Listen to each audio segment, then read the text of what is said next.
Сәлеметсіздер ме, қалдарыңыз қалай? Бүгін біздің әңгімемізді тыңдап, өз ойларыңызды бөлісе кетіңіздер.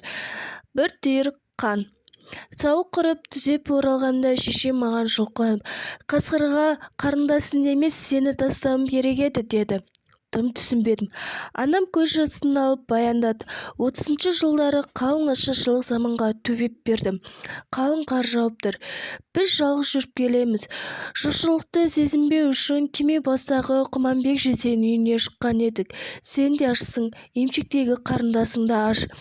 Емшекте бір түйір, бір тамшы сүт шықпайды. Екеуіңді құшақтап қалың қарды кешіп келемін. Қарындасыңның жылаған даусы жанымды жеп барады. Бір мезетте иығым талды ма, қолым талды ма, жерге төпеп бердім, құладым. Есімді жисам жылап жатыр екенсіңдер. Құлама бір дыбысты елең ете қалды. Дәл ойымдағыдай төпеп бердім. Қасқыр. Хайуандар қансыз қайтпағанын білсем де, не үшін ағаш ластырғанымды білмедім. Бар мақсатым сендерді аман алып қалу.